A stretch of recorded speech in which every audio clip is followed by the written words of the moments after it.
For nearly 5 years, Nazi Germany had relied on elite units to hold collapsing fronts.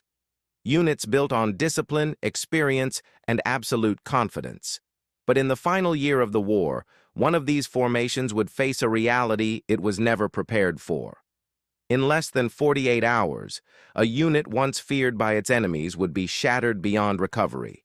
Not because its soldiers lacked courage, not because its officers lacked experience, but because modern warfare had reached a point where skill no longer mattered. This is the story of how one of Germany's most respected units was erased, not slowly, but violently, in just 2 days. A war turning against Germany.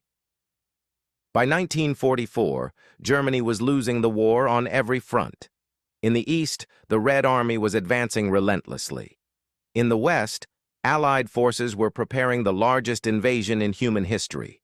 German industry was strained, fuel was scarce, and experienced soldiers were irreplaceable.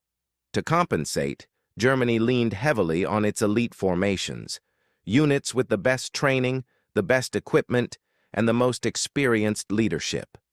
These units were expected to stabilize the front, counterattack, and buy time. But time was something Germany no longer had. The unit, built to be unstoppable. The unit at the center of this story was not an ordinary formation. Its soldiers were handpicked. Many were veterans of earlier campaigns, hardened by years of combat. Its officers were professionals, trained not only to fight, but to adapt under pressure. On paper, this unit represented everything German military doctrine believed in: mobility, coordination, and decisive action. Enemy intelligence reports described it as dangerous, resilient, and highly effective. Its men believed in their training, they trusted their commanders, and they believed they could survive anything the enemy threw at them. They were wrong. The situation: walking into the trap. In the summer of 1944, the unit was ordered to move quickly toward a threatened sector of the front. The situation was described as serious, but manageable. What the soldiers did not know was that Allied planners had already identified their movement. American and British air forces controlled the skies completely.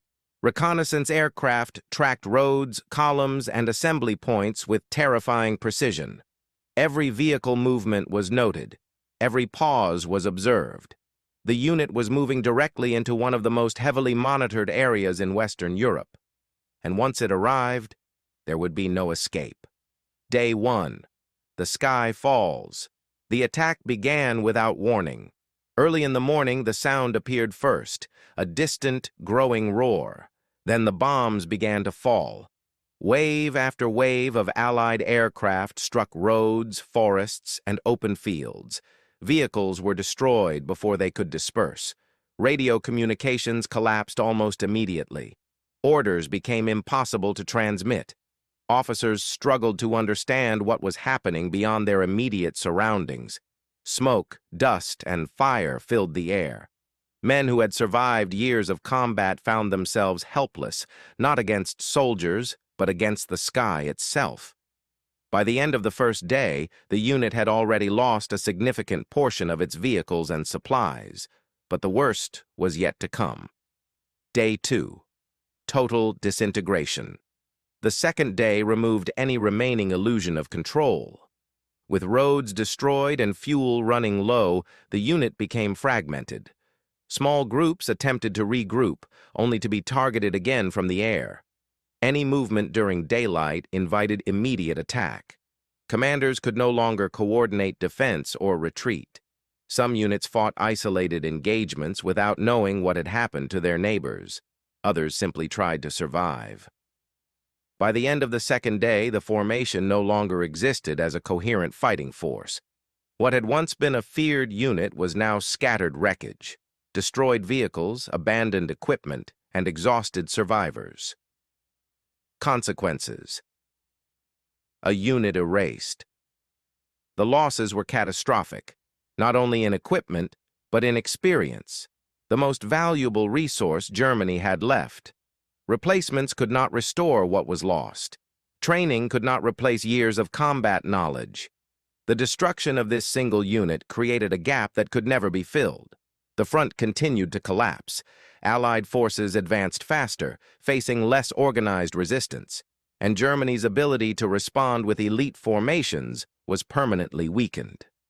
Reflection: when skill no longer matters. This story is not about poor leadership. It is not about cowardice or failure. It is about the moment when warfare changed forever. A moment when air power, logistics, and industrial capacity became more important than individual skill